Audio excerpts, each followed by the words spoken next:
Hey guys, my name is Jessica Davila, and I will be here talking to you guys about why the coronavirus outbreak isn't the worst thing that's happened to us as a society. So, what is COVID 19, and what does it have to do with this huge, massive disaster with our society? Well, I understand that the coronavirus it has impacted us globally, and it's been very difficult to maintain an everyday life with so many restrictions and with a strong force in maintaining your physical health, that people are forgetting about the mental, the emotional, and the spiritual aspect impacted from COVID 19. So I'm gonna go ahead and talk to you guys about my sources. I found three of my sources through NMSU Database. I found one off of NASA, and I found one off of the Center of American Progress. Those two are very reasonable and credible sites because they're government ran and government issued sources. But besides that, but besides the fact that hundreds have died and thousands have contracted this highly contagious disease, there have been bigger issues happening that no one's talking about other than just this virus outbreak. First thing I'm gonna go ahead and talk to you guys about is the death rate and how it is rising, but the population curve is flattening and it's allowing us to make a more ideal and more reasonable living for our economy. The second thing I'm gonna go ahead and talk to you guys about is the global impact. And the third thing and the final thing is what I'm gonna talk about is the health awarenesses. So let me go ahead and update you guys on what you've been hearing, but also what you haven't been hearing about the death rates and how it's taking the toll on our population curve. Although it may seem like a huge wake-up call for those of us losing people by the hundreds, it is leveling out our population curve and it's helping us. So why do you think that because so many people are dying, it's helping us? It's because, first of all, why do you even think that we're having so many increased rates of deaths? It's just because migration. The government issued an emergency epidemic and people ended up migrating home and panicking, and they panic shopped, and people that were in Wuhan that had the disease weren't sure how they contracted it, because it doesn't have regular symptoms as a flu. It's just something, they had it, they went home to bigger countries, making the risk higher to potentially getting the COVID 19. So, because of that, even though those who have been infected, I'm sure that there are a lot more people being careful, but the population curve should decrease before we even think about adding more people to the population. Because imagine we overpopulate and we run out of resources. We meet mass capacity on our population, and it's just going to cause a huge environmental global impact. But let's go ahead and talk about environmental impact. So, because we aren't using so many vehicles or machines, it's causing our CO2 levels to decrease majorly. During the whole epidemic, it just took a whole epidemic to occur for our society to notice that the air is fresher, the breeze is cooler, and now that we have clean air, we would hope that people would choose a different habit of transportation and normal and different work elements.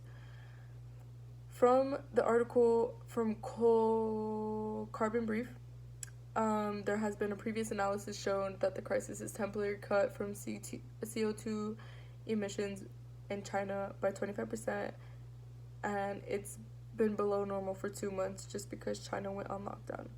So with that, because the air is cleaner and everyone's wanting to go outside, it's allowing animals to come out, migrate, and searching for environments to create new habitats. So animals are migrating and they're saving themselves from extinction just because our CO2 levels are decreasing. Because our CO2 levels are taking a dramatic decrease, they're regulating our levels just because we're social distancing, isolating ourselves, and making sure that we're staying healthy and away from highly contagious diseases. But we're not talking about the precautions.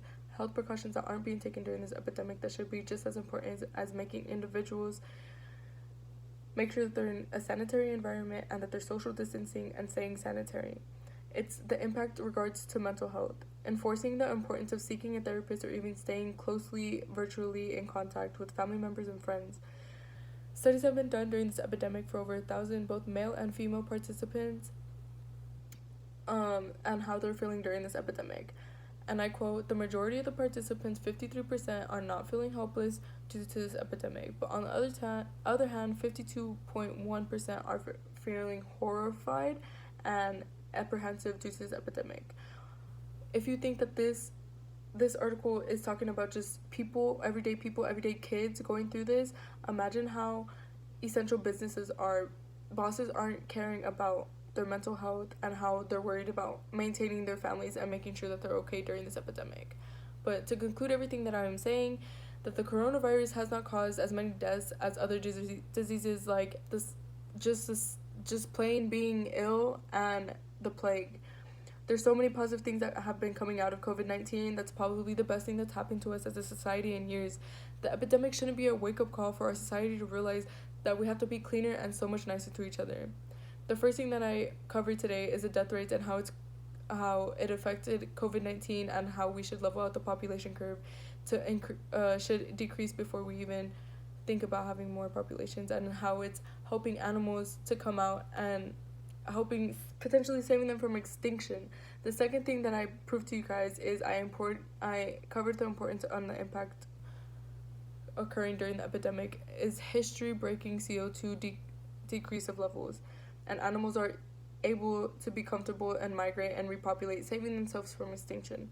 The third thing that I covered was the importance on the precautions that aren't being taken during this epidemic. That should be just as important as individuals. Being in a sanitary environment just as important as mental health issues. But you shouldn't see the coronavirus outbreak as a huge crisis and panic.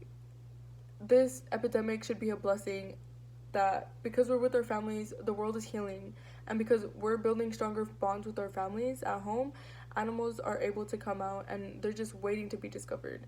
And remember the importance of mental health, and don't take Mother Nature for granted. She will take care of us if we take care of her. This whole epidemic should be a spiritual awakening, and just be aware of germs.